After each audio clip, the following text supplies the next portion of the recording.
And we're live. Awesome. Well, welcome all zero viewers to today's Potpourri broadcast of Fandom Spotting. We will be broadcasting live from a new YouTube account because F and Dawn Spotting was not accepted as the very legitimate and totally real name. Some dude. Yeah. So now we're fan spotted, so welcome. And I will be tweeting out the link since nobody is actually listening to us right now. Yeah, sorry that we've had some rescheduling issues, but we thought it would be fun anyway to have a potpourri episode where we kind of talk about sci-fi fandoms and like blockbuster movies that are coming out and just like a whole bunch of things that we're excited about or were excited about once upon a time in our lives. Very true. It's going to be good. I'm excited. And so we should probably introduce ourselves. So you first. Hi, I'm Laurel. I'm chilling in my parents' library this week, so I'm coming to you from sunny, warm, and oppressively cheerful Houston, Texas. Oh, really? Yeah. I went to undergrad in Houston. Oh, sweet. And I'm actually going to be there soon. Anyway, that was an aside. Well, that's where I was born and raised from, as you can tell from my super strong Texan accent. So. I'm Kathy. I am C-squared on Tumblr, and I also used to be on LiveJournal when people used to be on LiveJournal. And yeah, I'm right now broadcasting from Chicago, and it is not that sunny or warm, but it's pretty nice, better than it has been. Oh, I guess I'm Laurel on Dreamwidth and Twitter, and there's ostensibly a Laurel Tumblr that never gets updated. So. And I'm Sis. I am broadcasting to you live from the beautiful city of Oxford, which is currently reasonably sunny. We've suddenly got spring, and it's a bit unnatural. I don't really trust it. I was metempsychosis on LiveJournal, and then I left fandom in a blaze of actually, I just kind of left. And I'm now just knocking around, doing stuff.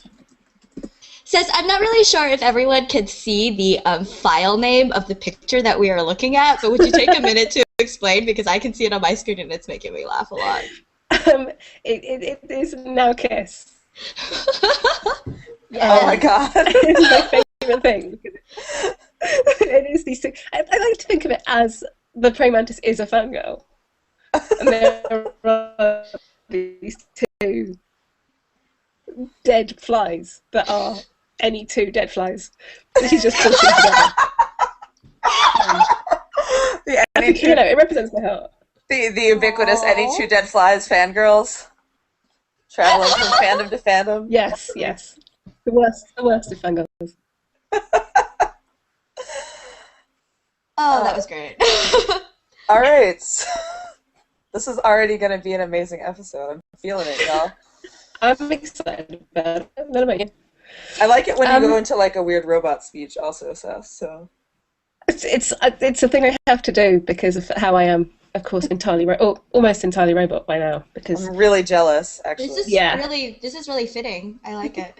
Yeah, well, it's what happens when you grow up just watching too much robot anime. Eventually, it starts to take over. So before this episode started, Laurel was telling us about her Gundam Wing Big Bang. Oh god. And so I guess we're just going to start with sort of robot things or sci-fi things that you have known and loved in your time. Yeah. Maybe that's a good way to start. So Gundam Wing was probably the first fandom that I created content for. I know I've waxed about Gundam Wing nostalgically, and then I made the mistake of signing up for a little fandom revival Big Bang this year, and then I started to like rewatch all the episodes and realize that Gundam Wing makes no goddamn sense in any way, shape, or form. But damn, the Earthsphere Alliance and the colonies are real optimistic if they think a bunch of really troubled 15-year-old boys can be given like these terrorist machines and they'll just fix everything. And I think for like a good middle portion of that anime, which I didn't really ever realize, they don't have any like higher command. They're just kind of No. fucking around. And it's like Wu Fei has a pretty coherent storyline where he's like, They want the man, light. he was like, man, we really fucked up. To just hang out in the woods and then he like works for some guerrilla alliance cell to Yeah. help like oppress people. But everybody else is just sort of self-indulgently wandering around Well, for months. I think what got me about that show when I went back and rewatched it is they have no support network actually on the Earth. Right. Which Or is really really anywhere. weird. Yeah, this is really weird to me. Like, I think, yeah, you go, Seth. Well, it's not weird because they're from the colonies. I mean, they don't have a kind of power. Right, but the Right. They don't really, but they don't you know, have like they have like the 5 scientists, but they're just sort of like so like at the beginning they sort of set it up that the scientists are like sending them missions. Yeah. I think it's, But that think- kind of stops happening, and then Hero has like that long interlude where he's going to like Siberia to fight Zex, which that part strained my incredulity for incredulous giant robot anime, because it was just like, wait, but Zex is in like a real military, so why is he just allowed to like traipse around and then fight this 15-year-old that has in like a battle that has zero context outside of these two dudes like massive robot fighting egos? And why would Hero go along with it? Wouldn't he just kill that dude? but he wasn't able to kill that dude. But he that's could have the just point. shot that dude. They're like wandering around and he's like, hey, I fixed your Gundam for you. That's true, yeah.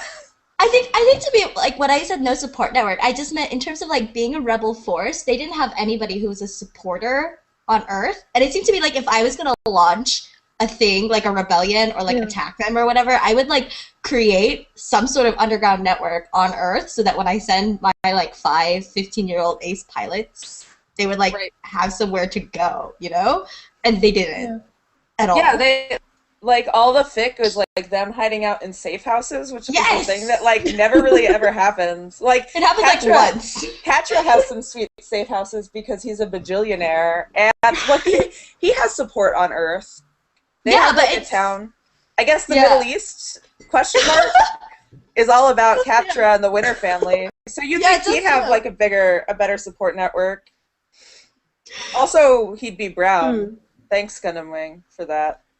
No, he's one of the white. No, because it's a test tube baby. Yeah. Oh yeah, he is a test tube baby. That's true. And because, as we all know, speaking as a British person, it's not at all dodgy when you have a class of white people who are somehow the hereditary owners of a Middle Eastern nation. That's completely not problematic at all.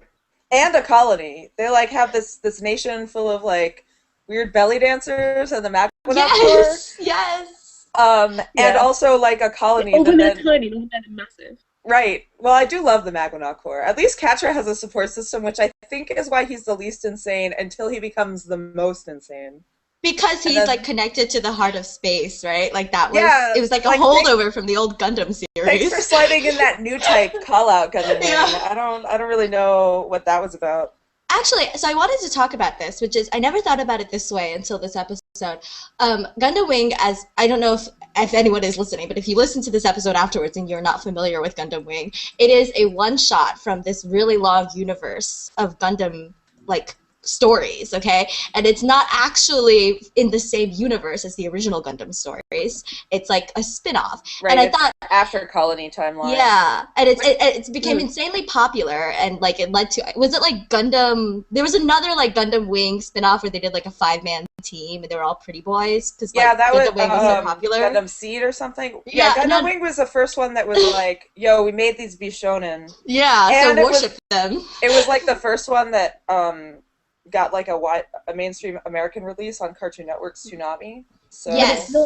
It's not actually at all popular in Japan. It wasn't. It wasn't very popular. You really don't find like the Gumpura, which are the models that you can build. Yeah, yeah. I went to buy some Gumpura for a friend of mine last time I was in Japan, and you don't find models for Gundam Wing because no one in Japan gives a shit. Like, well, I have the several models that you Gundam find Wing are for like models. your classic series or for Gundam Unicorn, the latest Gundam. Yes. I love which Turner I just can't Gundam. get over the name of. Was that what wasn't like there was like Turn A, but what was the one who was the tournament ones where they had like weird, almost like magical powers? What was it? Was it? Oh shit. I love My Turner Little Gundam Gundam? because Yoko Kanno did the soundtrack, so it's like Yeah, Turn A. There's Turn A. there's so many Gundams. So anyway, I just wanted to bring this up because I was thinking of things like, new Star Trek, right? Right, Or like yeah. the Sherlock, the like Robert Downey Jr. Sherlocks and like BBC Sherlock, and sort of this like thing about taking canons and like giving you a spin-off or like in those cases they're reboots because I don't think America has like a universe where they then create a spin-off thing other than the Star Trek series themselves, right? Because they had like Star Trek. spin-offs. JAG and NCIS LA. A lot of people forget that like America's most popular television show for years, NCIS is a spinoff. So I just sort of like, I don't know, have you ever been part of a spin-off like fandom and then wandered into the original that created it, or just like, do you feel like there needs to be any tie between the spin-off and the original? Does it enrich your experience? Does it piss you off when people call you out on it? I think Sherlock fandom is like the most hilarious spin-off fandom to me because there's like 18 Sherlock fandoms, and then like people Like, will hate who each love, other. yeah, and then people who are like read the books, damn it, and then people who get really into a spin-off and then spend a lot of time making amazing, this isn't shade, annotated posts where they're like, this is why my version is canonical because of these like readings of the text, which I stumbled upon the other night in the inevitable and bloody Sherlock BBC versus Elementary Wars. Oh, shit. Am I allowed to say that online? Yes. Okay. I'll make sure to mark our YouTube account as mature so we don't get tossed. Like, I don't want to even say the name of our last episode that got us kicked off our YouTube account. So, I don't know. I'm trying to look at like the Gundam stuff though. Yeah, because I feel like some of the fandom, even in Gundam, were like, oh, do you guys even know anything about other Gundams? And it's like, no, nobody gives a shit about, like, G Gundam or, like, Char. But you should give a shit about Char, because he's basically Zax. Like, I think that's why I thought of this, because because there's so much in Gundam Wing that I feel like came from the original series. Oh, yeah, like, you didn't know about it until you, like, read, I don't know, like a Wikipedia article, and they're like, Char. Right. You're like, who the fuck is Char? And you, like, click on the link. And you're like, oh, is that Zax? Yeah, exactly. Char has a, like, way less bizarro, like, sex voice than Zax does. The dub of Zax is, like, hilarious, because he's literally just, like, purring everything. Like, Also, that's it, the fan fiction adjective I would use. his mask makes no sense. Like, Zax, like, has, like, a helmet. It's weird. If he needed to hide his face, there's, like, better ways. You'd think That's people would call him crazy. out on that shit, too, like, at the academy. Like, I feel like somebody would have taken a swing at that mask if it just shatters easily. Like Yeah. it does when he's You think having also that- inventions. He'd like have loads of sweat and really clammy skin underneath. Right, his hair would be Because if you try bullshit. wearing a mask, it's horrible. Like, his hair would in no way be that, like, amazing and sparkly. Like, it would just be matted and disgusting underneath that mask. But I suppose the thing about Zex and the mask and the way that he's Char because he's got the mask is that, like, what makes Gundam so specific, which is, it's not like, oh, this is a kind of like meta-textual reference back to previous forms of Gundam. It's kind of like Zex is only interesting because, or initially he's only interesting because he's clearly a Char type character. Yes. Yes. So you don't approach Zex like, completely new. I mean, you do if you're a kid in, Mm-hmm. the UK or North America who's seeing this for the first time, but if you come from the kind of Gundam tradition, you look at him and you're like, I know what type of character he is. This is what the mask means. The mask is a kind of piece of characterization. Right. Like, the most literal characterization, because nobody really gets a backstory in Gundam Wing. Like, all the backstory that gets picked up in fandom is, like, manga. Offshoot. Yeah. And, like, all you really ever know about Zax is, like, dude's country was sacked. He joined, like, Oz Academy at, like, age 14 and is now 19, question mark. And Noin let him win all the time, even though she's clearly a bigger badass than him. But I don't and even know... also that he's Relina's brother. Right. Which Right, means you that do we find could that build out. off that. So I feel like there is... He has a more complex backstory than, say, like, Duo, right? Because you never really know Duo's backstory. You never until find the it out manga. in series, yeah. Yeah, and In series, Duo's just some, like, laid-back dude in a priest outfit, which is, like, looking back, super inexplicable. Nothing about it made sense. Can you? And, like, Troa's just like, I'm in the circus, but I also want to die. But at least Troa gets Endless Waltz, where they reveal his backstory. True. And so again, I still think Duo is the weirdest out of all of them. Is Wu Fei's wife mentioned in series? No.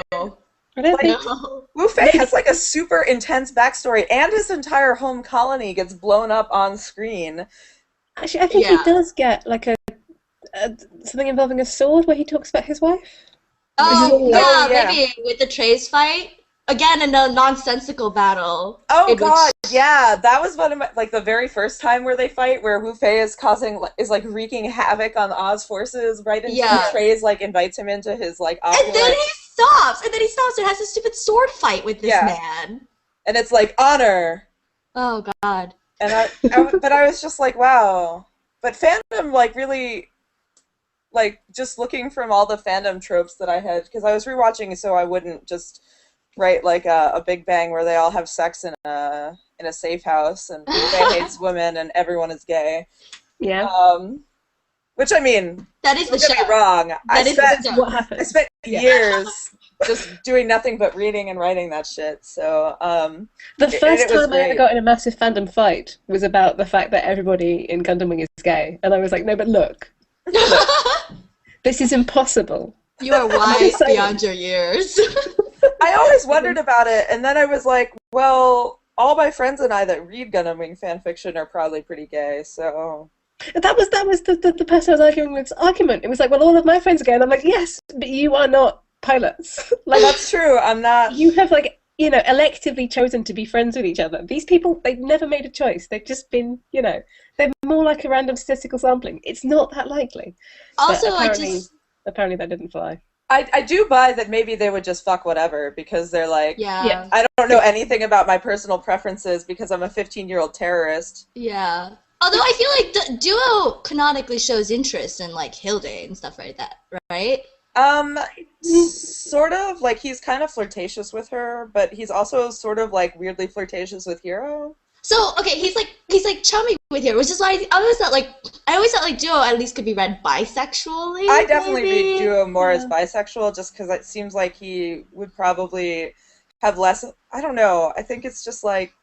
I think it's sort of whatever. I think it's just so hard because in that series, so much of the, like, intense relationships come from, like, people fighting each other, and those are usually dudes, because there's, like, two the weird females. sublimation of, like, Zex's enormous crush on Hiro. Yeah, and then, like a Siberia battle. Like, he really looks up to Hiro, or, like, is inspired by Hiro, so let's have a mobile suit fight. And, like, the epitome of Trace and Zex's relationship was, like, Trace dying. Like, oops, spoiler. I mean, like, it just is, like, it's really strange, because I feel like, you know, in reality, if this could ever be real, like, Zex's relationship with Noin is, like, incredibly intense, but it feels less intense because he doesn't get into a mobile suit and, like, kill Noin. They don't battle each other. But I love Noin because she's a super badass. And she's great. Rewatching, actually, I was like, man, Relina's fucking cool. Noin is, like, 19. Relina and Noin are, like, really fucking cool, and I should have written more about them when I was a kid. Like, I definitely... Like, okay, I know fandom, like, hates her, and she is kind of, like, weirdly obsessed with Hiro, but also her life is super weird.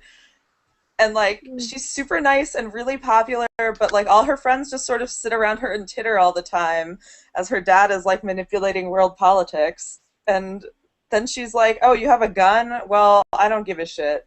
Also, she almost shoots Lady Ann in the head at a dinner party. Just fucking awesome.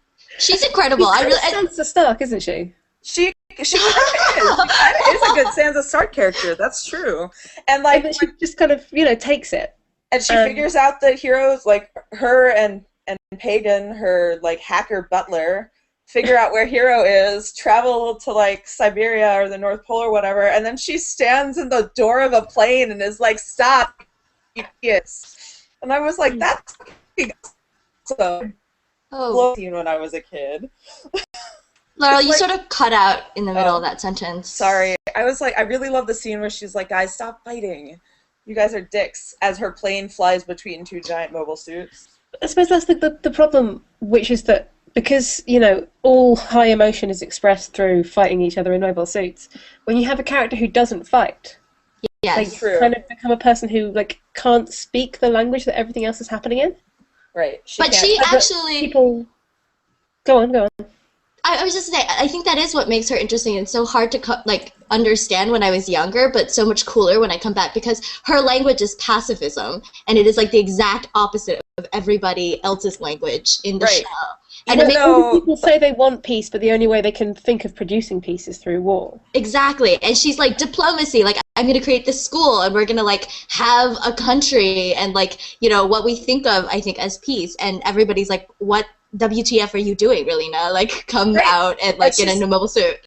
she's super ballsy too, because she goes to all these super intense, high level political events as Oz's puppet, but then she'll go on stage and be like, but seriously, do you guys think more mobile suit fighting is gonna get you what you want? And then everyone's like, oh, Relina. But she's she uses her reputation and her political name to kind of just do all this ridiculous shit, which nobody else is ballsy enough to do, which I love. Because again, 15-year-olds are dumb. So and dumb. it's and I think what is really interesting is later, in the Endless Waltz movie, where she's faced with Mara Maya, who is essentially her, but the war version But of the her, flip right? side, Yeah. And then I think this all comes out really interestingly because Gundam has always been about where does peace happen and when do we have war? Except if you I don't know if any of you watch Gundam 00, but that whole watched some thesis of it. was that whole thesis was we're gonna fight until we get to the end of war and we'll have peace. And there was no Relina character who was this is weird.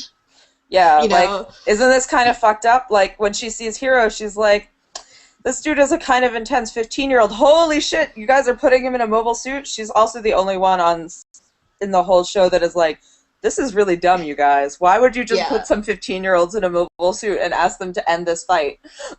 She actually pretty much almost says that to Noin, and Noin is just sort of But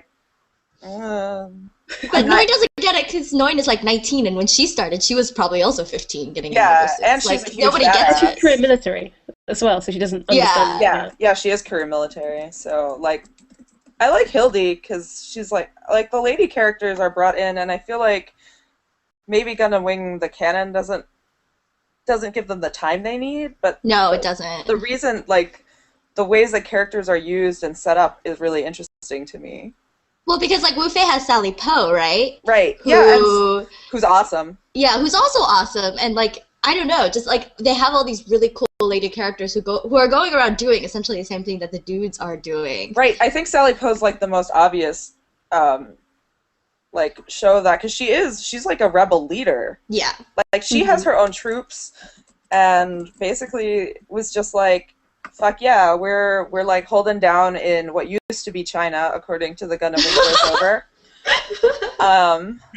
Because obviously that's where the one Chinese pilot would end up. Oh God. Wait, I just have to interrupt this. Yeah. If you saw Gundam 00, do you remember how they theorized that 100 years from now, the Irish forces would still be fighting each other in Northern Ireland? No. And that's actually, the guy who has a split personality or something on 00, I forget his name. Because all the names of 00 are stupid, Alleluia Haptism or whatever the fuck. Oh yeah, they have really, and I didn't watch the whole thing, but yeah. Anyway, I just thought it was really funny because his backstory was that his parents fought in the IRA, and I was 100 years from now, we'll still have the IRA? This is your idea of world politics? Well, I mean, I do like that Gundam Wing more so than maybe some other mecha animes because it's set so much Earth politics versus what Earth politics with space would be like. I feel also Gundam Wing, a lot of shit happens off screen. As I was watching, I was how much of this shit are we just supposed to divine on our own? That Earth would be, because they don't tell you except in all the pre-episode voiceovers. Yeah. Why there's even a fight, what's going on, Yeah. like why colonies hate Earth, and it's sort of like, well, things were good for a while, and then Earth stopped talking to them, and now they're sort of like oppressed, and the communication lines are down. So it really doesn't make a lot of sense. I think you have to like. But you do get that feeling of being like in the middle of things, right? Yeah. Right. Because of the way that it doesn't make sense. You're kind of where the characters are, and just being like, what the hell is going on? Right, because they probably don't know shit, except when Hiro is enrolled in school and writing really hilarious essays. And I do think it's sort of, so I recently finished Code Geass Season 2. Oh, nice. And so that is a show, for those of you who aren't aware, also sort of this alternate history in which the British Empire continues to take over everything. And it's sort of colonized pretty much the entire world, especially Japan, obviously, because that's where the story is set. Right. And I think it's very different, even though in some ways it felt a lot like Gundam Wing. It was both of them were produced by Sunrise, and both of them are sort of like about these like megalomaniac 15-year-olds running around creating havoc in giant mobile suits. But Code Geass felt really different because I felt like the people, because Lelouch, the main character, in fact, like starts the rebellion. Like he is the one who sets everything in motion, and so you feel really different because you always feel like you know what's going on in terms of the politics. But in Gundam Wing, I felt like they really were not really sure what was going on. They were just sort of sent onto Earth, and you're sent onto Earth with them. And like they don't know shit about politics because they're like 15, and all the problems with the colonies happened before they were ever introduced, like born, existed. And it's sort of like, it's very like in the moment, and there's all this political stuff happening. Like you see Relina going to all these things, but you don't really know what's happening until voiceover comes in and is like, yo, this is what's been going on. And I thought that was sort of different. I mean, I've never seen admission time. I've actually never seen the Transformers, Michael Bay Transformers movies, and I've never seen the original, like, animated series, right? That's what it started off as. But I always kind of got the impression that mostly when you look at these Big Robot and, like, the American equivalent of Big Robot series, like, the main character starts the story in action, right? Like, they become the plot. Like, they find these robots, and then... Right, we spend a lot of time without the Gundam pilots on screen. Yeah, so I thought that was, like, sort of interesting. Maybe sort of the enduring... I don't know, like, why Gundam Wing is so charming to me, especially if you watched it when you were, like, a 15-year-old. Right. Well, as a 15-year-old, I was like, nihilism, holy shit. Like, all this stuff. And I feel like the mobile doll... Yeah, it's about powerlessness. Yeah. Yeah, it really does. Like, 15, even if you have a mobile suit, your life's still kind of fucked up. And then with the mobile doll storyline, I guess I wish a lot of the politics in the actual show were less like dudes in really fancy epaulets pontificating at each other. But it tries to give you like this sort of idealized politics versus like what's actually happening, which is like a bunch of confused kids are killing each other in mobile suits. Well, there's the weird way that all the politics to sort of is segue kind this of the 19th century. Yeah. Like, all the politics is kind of look really European in kind of, like I'm just thinking of that image of like Zex and some dude shooting birds in like the grounds of a kind of Versailles palace. There's this real kind of there we go, some dudes. Yeah. And there's this real sense that like the politics is stalled. Right, in this really imperial, and even like the way they talk about nationalism is super 19th century, whereas war has completely changed because war has gone from being, something that is done with massive armies, with very isolated soldiers in boxes, and war is now so big it can't even happen on Earth. War is so big it has to happen in kind of deserts and out in space because the kind of armaments have got so huge. But it's all this very weird, noble, like it doesn't really have any relationship to the politics really isn't 20th century at all, and or maybe like up to kind of League of Nations. Right. Well, we have like a UN. You've got this very strong sense of everything is very isolated. Right, and like it feels like the civilians of Earth are very, very isolated from that, which kind of serves as a foil to the colonists who are literally having their entire colonies blown the fuck up. I do think maybe, I also thought, like, so when I was watching Code Geass, there is this huge debate essentially about nuclear politics. It's essentially somebody develops what is the equivalent of a nuclear weapon in that show.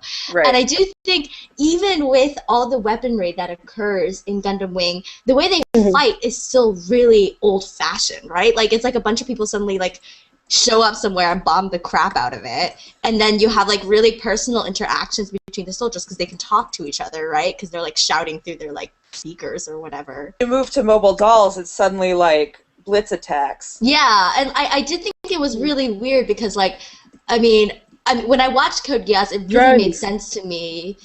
Like, in Code Geass, it really made sense to me that this is, like, the future of the wars, like, these incredibly destructive weapons and, like, how we use them and how we position them. And in Gundam Wing, it's still, like, you know, going back to the 19th century things, like, people, like, sending out squadrons, and they sort of, like, you know, shoot each other to death. And then we, like, regroup from there. Right, except, like, suddenly, instead of sending out... I actually saw the destruction is, like, to a whole different level.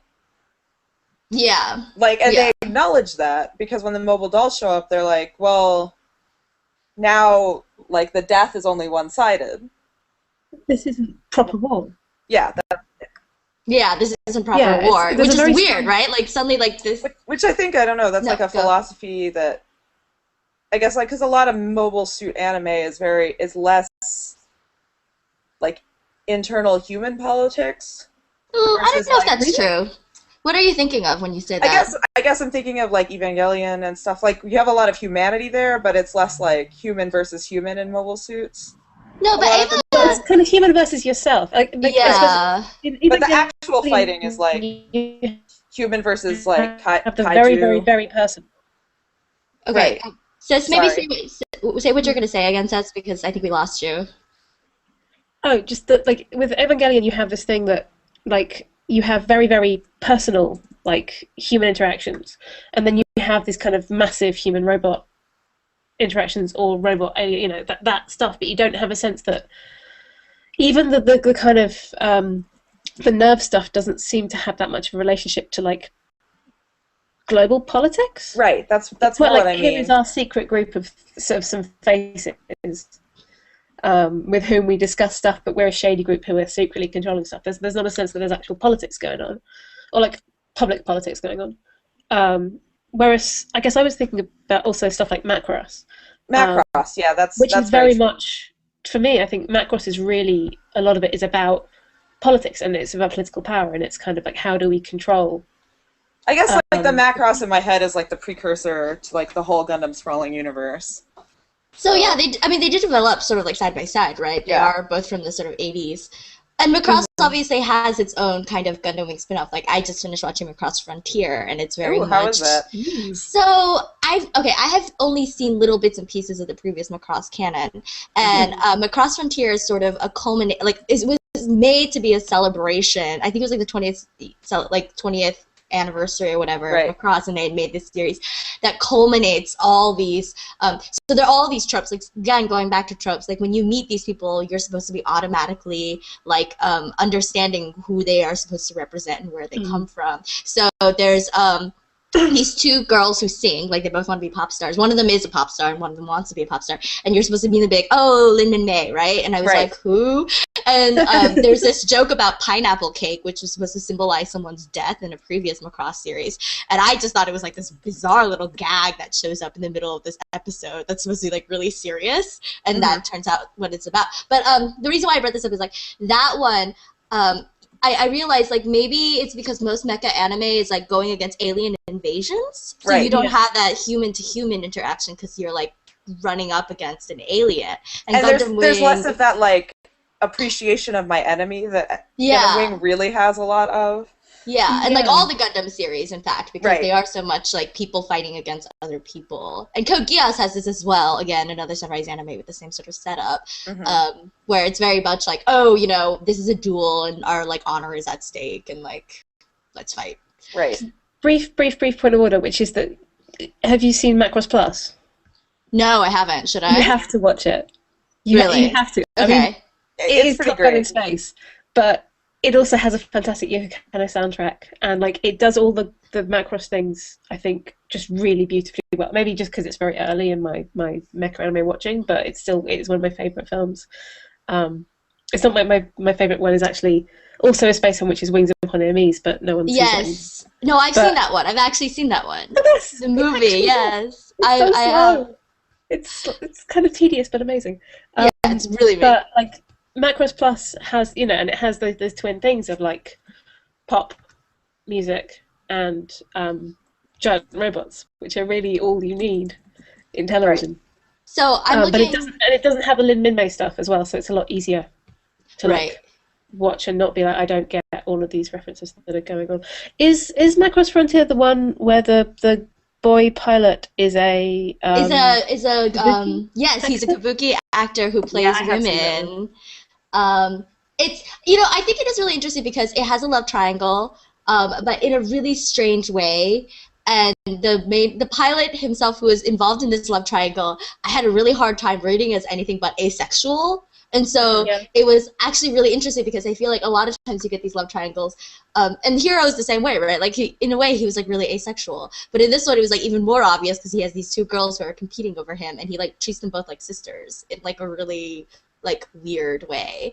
But so I to segue, I'm looking at the Wikipedia articles for mecha anime, and apparently there is a division between super robots, which are like when they're like mystical robot magical forms, and like they're thinking of things like old things like Mazinger Z, and oh wow, yeah, some stuff that I have never heard of. And then apparently we are now just discussing this whole genre called real robots. Oh, that is true. Yeah, real robots. So there's like. So should we talk about Pacific Rim?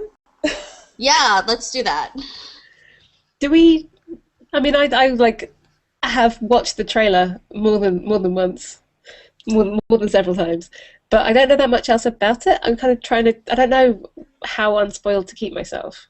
I haven't really read a lot, but I do like what I've read from Guillermo del Toro because he really made it a point to kind of tie it in to like an international battle, so like it's not just like one buff white dude, even though there is a buff white dude, but like that's kind of exciting because I feel like even though Gundam Wing obviously has a lot of like race problems, they at least sort of like a lot of the Gundam series tried to be more like these are people from different areas of the world or different colonies, or like it's not just like a bunch of Japanese dudes or a bunch of American dudes fighting in robots.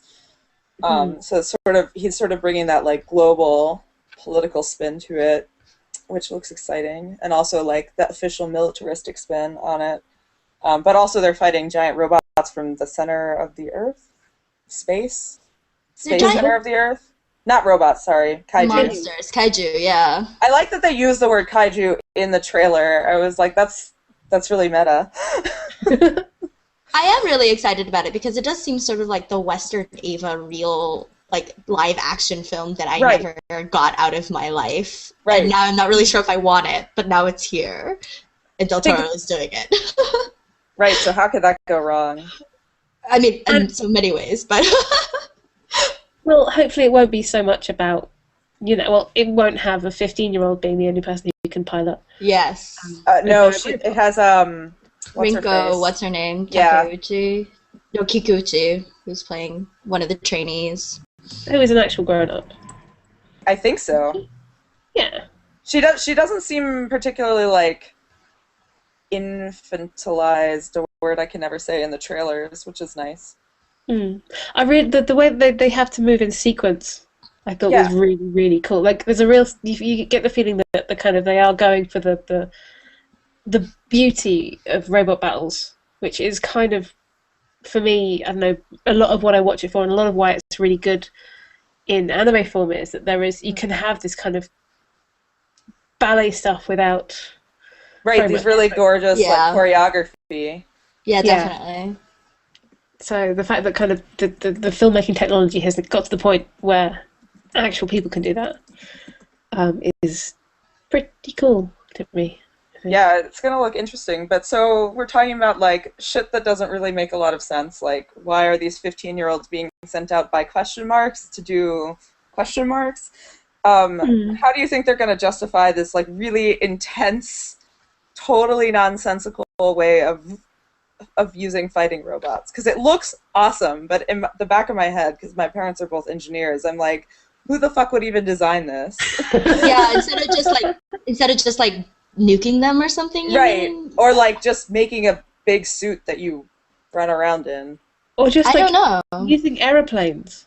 Right. Like, using, because it's the weird thing about like the humanoid robot, which is that we're all obsessed with the idea that you can have a humanoid robot to do stuff, but actually, like a humanoid robot is really inefficient. To do anything you want a robot to do. Like, humanoid robots aren't even that good at walking if you compare them to like that amazing spider dog one.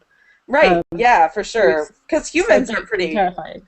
humans are pretty terribly designed. Let's be real. Knees. Yeah, but also what we the have shit is humans that? to do human things. Yeah. And I also Like- think like just like having it walk across the town creates immense damage in a way that like having an airplane doesn't. I don't know. It's weird. Oh, that actually this yesterday was Free Comic Book Day, so I picked up Kickstarter a while ago for this. Wait, did this will Laurel tie in. You did dropped out. Laurel dropped out? Yeah, I think you dropped out for a second. No. So say that It again. was Free Comic Book Day. Yeah. Yeah. So Something. there was a Kickstarter a while ago for a girl heroine called Molly Danger, and the creator is like a black dude who wanted to do like a more interesting superhero take on this girl. So I picked up the Molly Danger book at Free Comic Book Day. Like, kudos to him. I'm really excited about this project.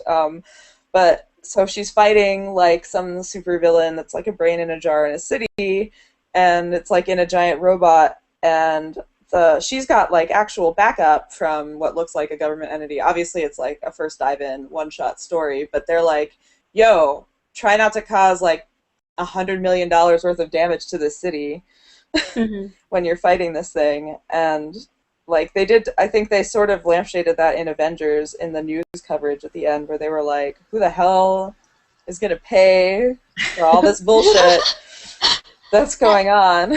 You also get that in Eva, don't you? On the I think so, yeah, because and you get like some civilian casualties In what? in Eva. in Eva. So actually, I in preparation for seeing Ava 3.33, one of the third in the tetralogy, I guess, of the movies, we watched Ava 1.11 and 2.22 immediately after having seen the original series. And the original series, which is something I didn't really remember, they had a lot, in fact, about who was going to clean up the place. Right. And stop doing damage, and how, like, they have that complicated system where all the buildings go like underground in order to avoid civilian casualties. And a lot of that got wiped from the movies simply because they're movies and they're doing like 5 episodes, 6 episodes in like one movie. I haven't tackled the new Evas, but yeah, I do remember that a lot. And like Shinji had the classmate whose sister got injured, and and it's really cool because I think Eva, so I think like Gundam has this, like Gundam, the whole universe has this great like interpolitics stuff, but Eva had this incredible like real look at science and like what having a mobile suit would entail, like the whole fact that they're only battery powered for 5 minutes. Right, yeah. And like after that you can't use them. And like it's really interesting because Gundam later in Gundam 00 had this whole thing about like how do we even pilot them, like where does the power come from, but that isn't a real big issue in a lot of mobile suit anime, right? The fact that they like have a 5-minute battery power. They do talk about the like incredible physical damage piloting a super powered suit would do in Gundam Wing, where Zex is like, "Yo, build me this suit," and they're like, "The G-force is gonna like literally tear you apart." And he's like, "No, I'm an excellent pilot. If I can't pilot this mobile suit, I'm not worthy to be a warrior," which is sort of like, Zex, really?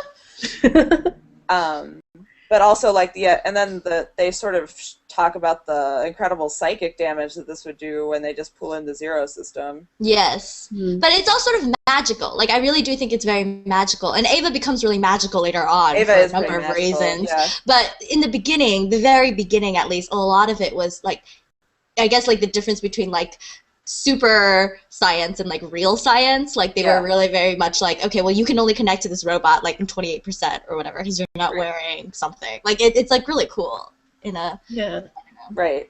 So I'm actually interested to see how they do the like pilot selection in Pacific Rim because I bet you it's because there appears to be like some kind of mental link as well as being like physically in sync to walk this robot around.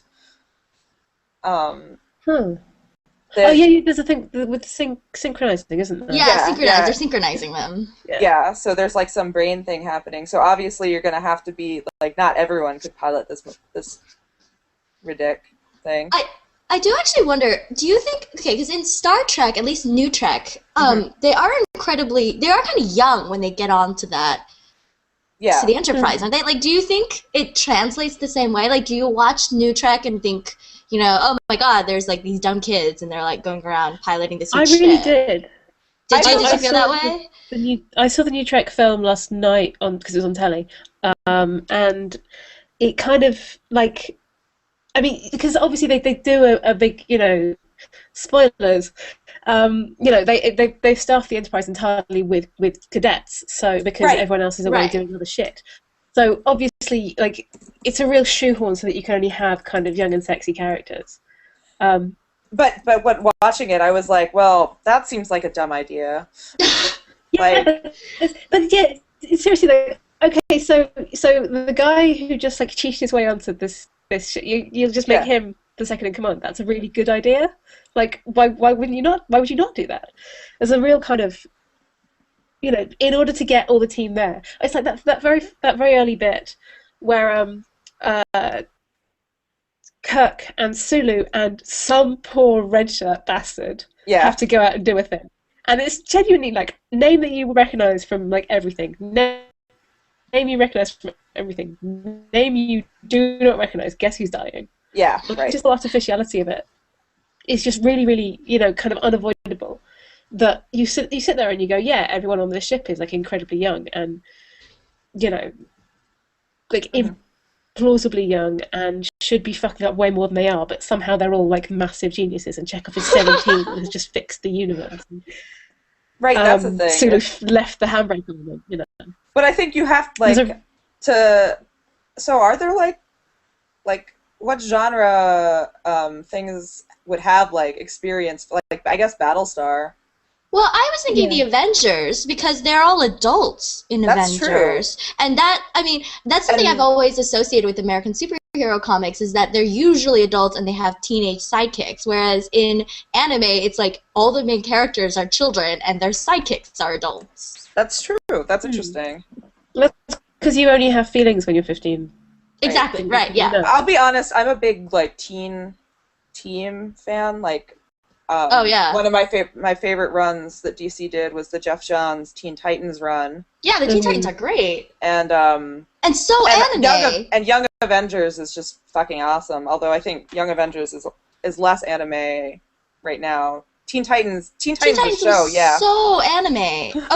But the comics, I feel like just in the way that they like act it, because they're like a bunch of kids outside of adult supervision going around doing shit, and they're like. I mean, I guess there's this sort of like mantle passing aspect that you don't really get in a lot of anime, where it's like the sort of grappling with this identity, like that's beyond just being thrust into like being a mobile suit pilot when you're 16 and like debilitatingly depressed, versus like not only are you like a teenage crime fighter, you also have to not fuck up because you're Batman's protege. Yes, and this is why when I saw Tiger and Bunny, which is that anime show about superheroes who are essentially like filmed doing exploits, it felt really American. And I don't know if I was just reacting to the fact that most of the people on Tiger and Bunny were adults. Yeah, they're all with, like secret adults. Lives. Yeah, and it felt really American in a way that like I was like, oh yeah, you could like totally dub this over and give it to American audiences, and most of it would make sense. And I didn't really feel the same culturally about say like Ava. It just felt really like anime in a completely different way. I don't know. But Avengers would be what I was thinking of in terms of like adults doing things. I did really like that aspect of Tiger and Bunny, because it was like, now you have to deal with adult feelings versus I guess teenage. Laurel, you cut out again. Gone again. Damn it! Sorry. Am I here? Yes. Yeah. Okay. Cool. Feelings. Feelings, yeah, teenagers. Teenagers have, like, I guess, the explosive puberty metaphors. But also teenagers have like a limited range of available feelings. I mean, like if you like, not like partly just because they're teenagers and they haven't lived long enough. So if you deal with like the Avengers, people's kind of backstories can be quite complicated and interesting, whereas teenagers it tends to be like has discovered sex exists, parent issues, Suicidal love. other parent issues, Suicidal love. So like they tend to like there's not that many things. It's all about what came before you. Like Questioning the entire your structure feelings of aren't my your own, universe. of course, but your feelings aren't your own responsibility when you're a teenager. Almost, it's usually in relation to stuff which is external to you. Whereas when you get the Avengers and the kind of comics characters where they have a lot of backstory, it tends to be like how do you deal with the implications of shit that you personally did.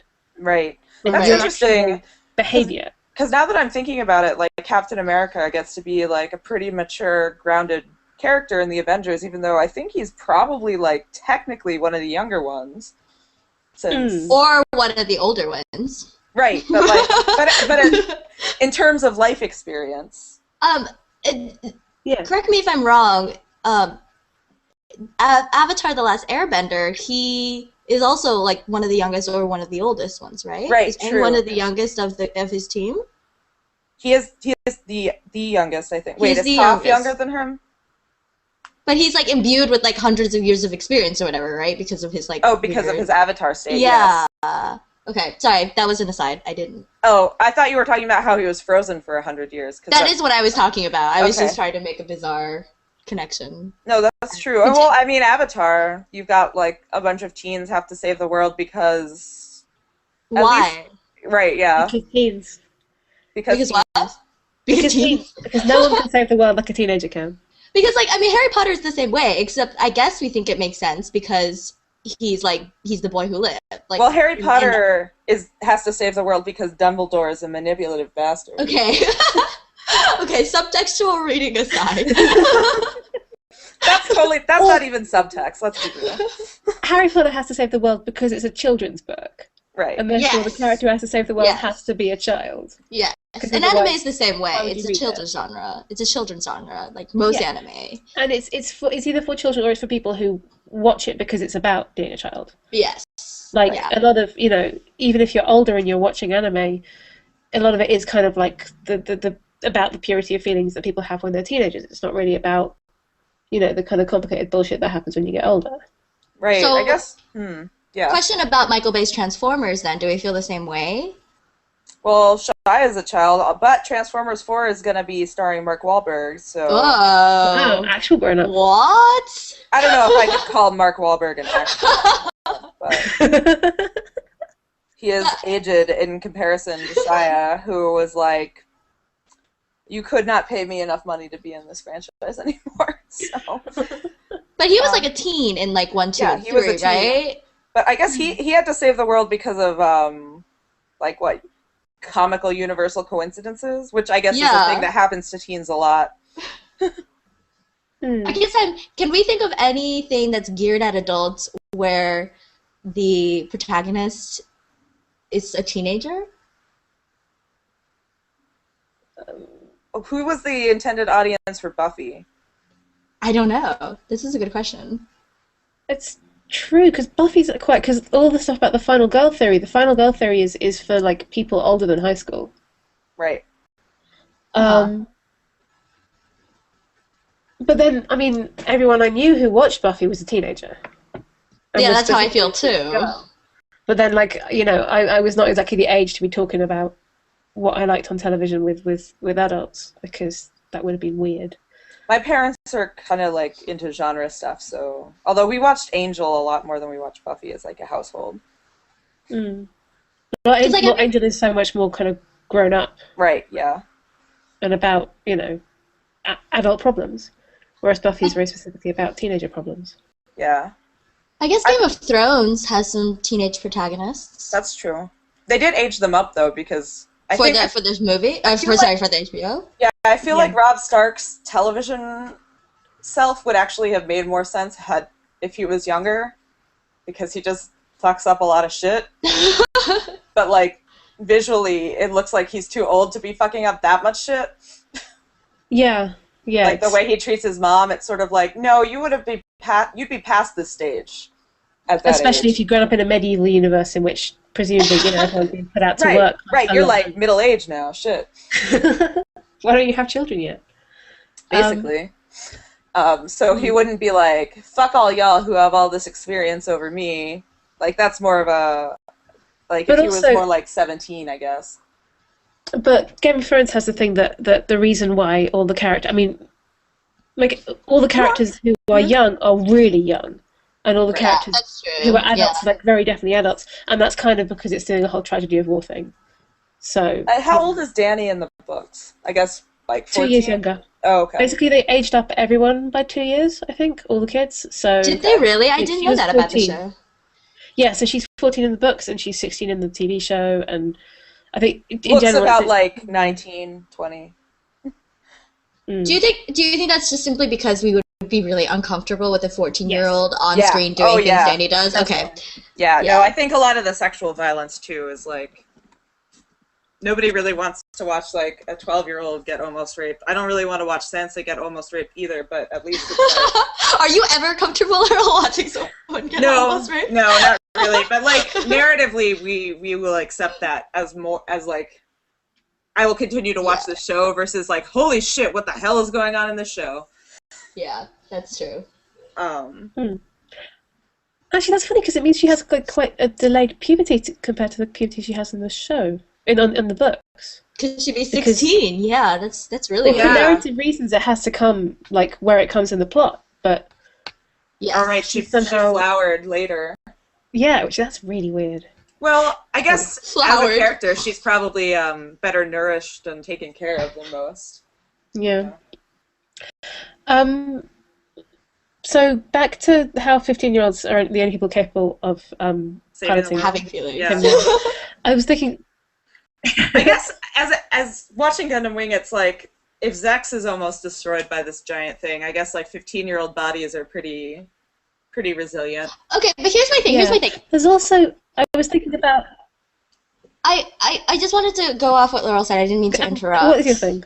My thing is that when I was watching it when I was younger, I had the impression that Zex and Treize were like much older, right? Like 30, and instead they're actually like in their mid-20s, and they're like, I was like, no wonder you're so stupid. Treize is like 23, and Zex is still. I think Zex is 19. Him and Noin are the same age. Zex is 21. No, Zex is 19. Noin is like 19, and like Sally Poe is like 18. Like it's incredibly young. Even though watching it, you're like, Sally Poe, finally an adult has shown up. But I think it's also because we were so young ourselves. That's like when you're 15, the gap between a 15-year-old and a 16-year-old is huge. True. Whereas when you are 25, you're like, they're all the same. Like everyone between 11 and 18 is basically the same person. You kind of it's really, really meaningful to so to you, someone who is like 20 is an adult. Right, versus now where you're like, shit, 20-year-olds don't know what the hell to do. But I bring this up because... So it's possible that... No, let's finish, please. Go on. Oh, no, okay, there wasn't anything left. I was just going to say that, in fact, their ages are not mentioned canonically. You don't That's know true. that Zex is 19 and that Treize is 23. So there was a conscious effort on the point of the studio when releasing their character profiles that 19 and 23 were the like appropriate ages for these guys. You are right, because when I did watch, I did think they were early, even older, which made Zex's like, sorry, his Siberia battle is like the most inexplicable part of that series to me, and it lets Relina be really bad. Like, seriously, you're like a real ass person, and this is what you're doing with your spare time, and all of the men who like look up to you, who are all older than you, are like, yeah, okay, it's pretty weird, but I guess we'll help you out. So this is going to my question about like 15-year-olds.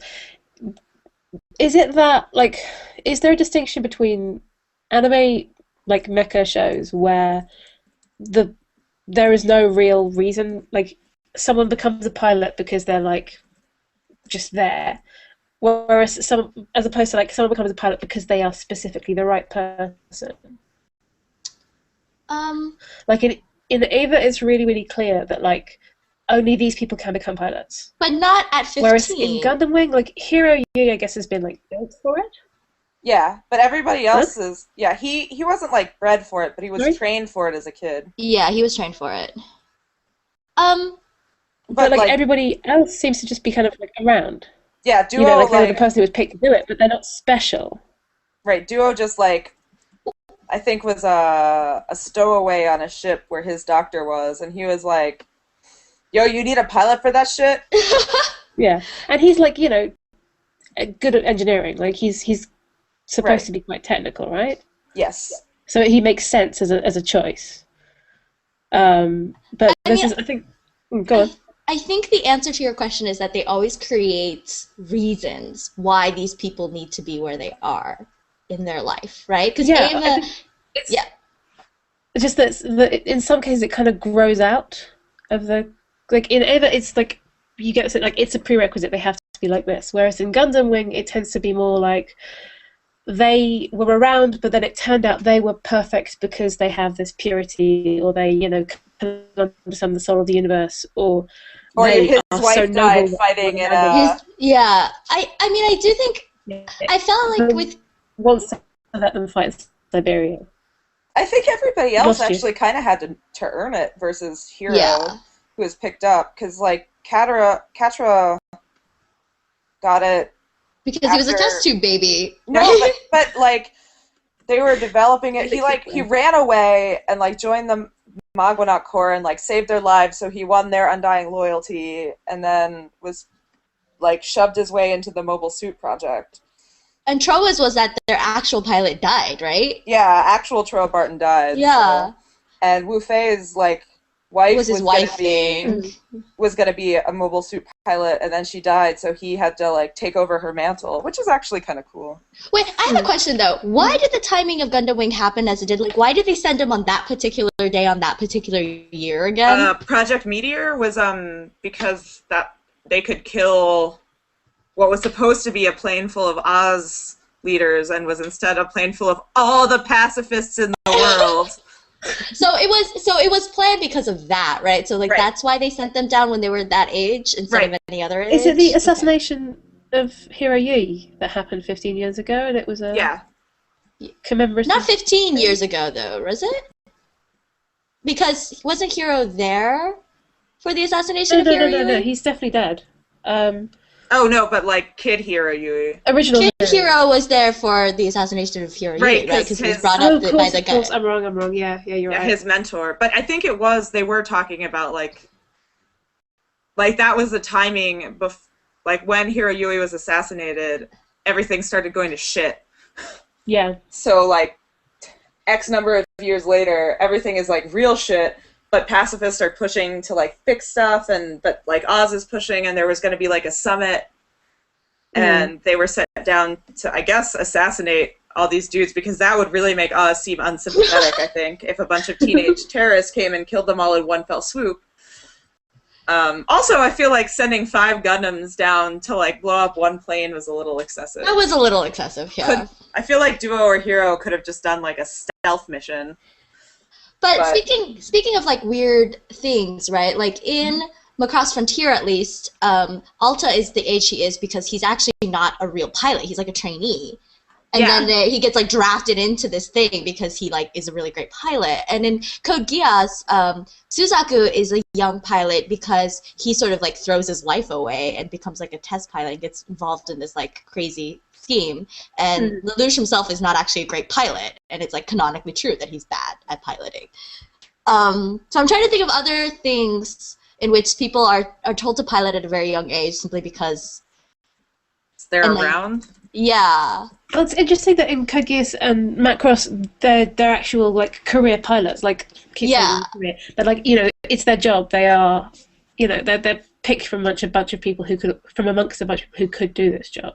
Well, Suzaku isn't. Like, the reason why he's like picked by the engineering division to do this thing, and I'm pretty sure half of it is because he was like an undesirable politically.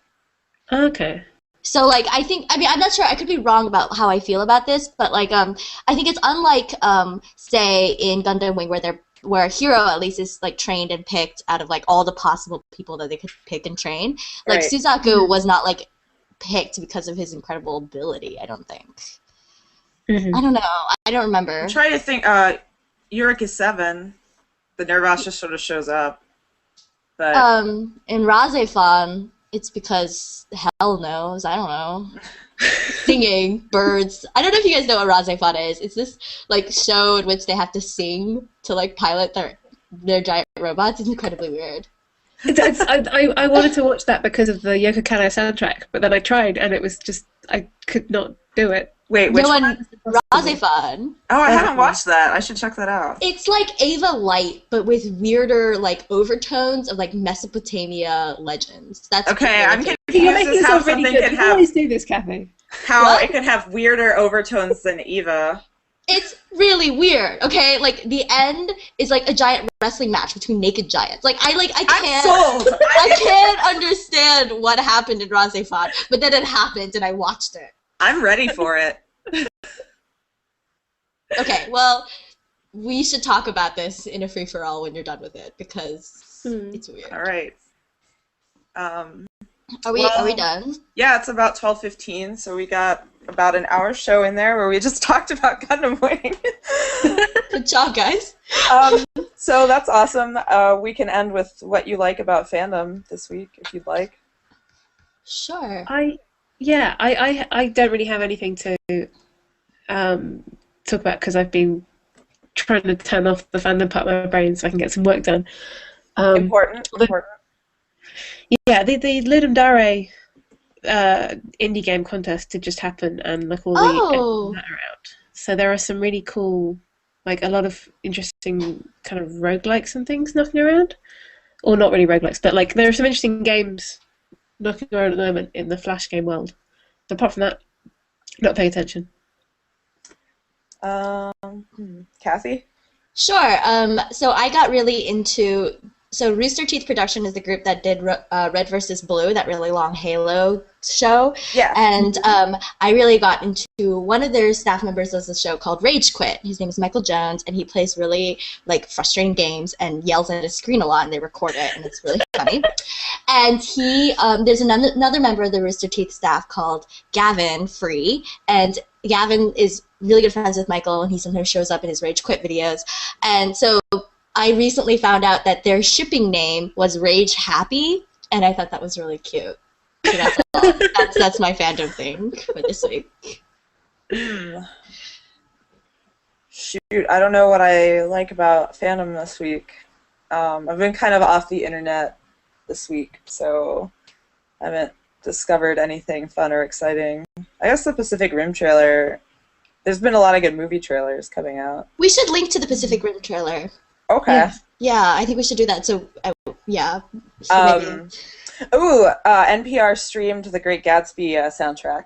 Ooh. We did. And it's We fucking did. awesome. I'm so excited. I'm so excited. I'm so excited for this horrible shit show of a movie and how amazing It's gonna be horrible so it's going to bad. be good. It's I'm going gonna to watch be it in so 3D. bad. I'm gonna be so happy. You're going to watch it in 3D? You Well, can watch it in 3D. Oh. if anyone is going to do a 3D movie that I'm going to see in 3D, it's going to be Baz Luhrmann. That's Because you really want to see Leonardo DiCaprio's pores like in 3D. Like, what are we even going to be watching?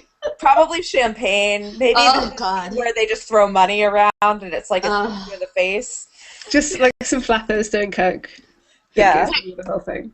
Probably like maybe Amelie Sande will just show up and sing somewhere. I don't know. It's she has to. It's in her contract with the universe. If she doesn't, I'll be really sad because she would rock a flapper outfit really well. She would be amazing. Oh, and I did like that that essay about Gatsby being black and then passing Yes! That was really good. has started recirculating, so I could watch people get really angry about it. I actually never even thought about this, and the first time somebody told me this, I was like, what are you talking about? But then I got to the weird, 40 acres bit, and I was like, wait a second, that's weird. I have no idea if it's, a canonical interpretation, but I think it's an amazing reading. Yeah, it is. Just like I love... Sorry, go ahead. No, go. This is something else entirely to finish. I like watching people flip out about it, just like I watch people, watching some comments on the NPR soundtrack streaming being like, why are they tainting this amazing work of American literature with like Jay-Z music? And I was just God. like, man, you don't really understand The Great Gatsby, do you? That said, Andre 3000 and Beyonce's version of Back to Black, Andre 3000 is terrible in it. But Beyonce is amazing. Beyonce's amazing, but Andre 3000 is really bad. I really like how some people are like really offended that they decided to do a cover of Back to Black. And I feel like I'm missing something. Like, am I like, is there something about that song that like, Amy Winehouse, she's dead, now we can't touch her music? Is that what's going on? Or do they just not like the cover? Even though, like... I think it's just racism. Yeah, I think it's really racism. I think you're probably right. Which is most of the rage about, oh my god, rappers in My Great Gatsby? Oh, whatever. I love that Watch the Throne, a song from that was used in the trailer, because Watch the Throne is a whole album about being black and nouveau riche. So, so that I was like, the best. Yeah, so when I saw that essay coming back around, I was like, yes. Awesome. Oh, actually, so a weird thing to close out. I was recently reading a lot of reviews of Iron Man 3 in other countries. Okay, no spoilers though, I haven't seen No it. spoilers, no. Okay. Apparently in Japan, they wanted to do like a smell-o-vision version of Iron Man 3.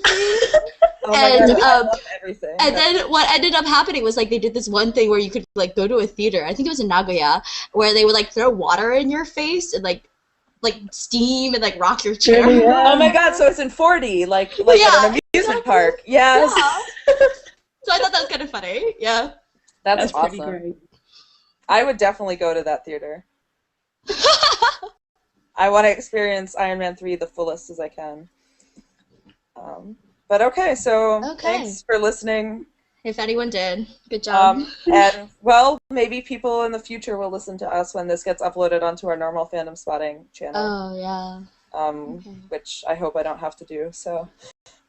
Godspeed, listeners, and I don't know what we're doing next week, so. I think it's diversity in media, but I think we have a lot of things that are supposed to be rescheduled. Well, if we're doing diversity in media, then I will see you guys next week, so. And ending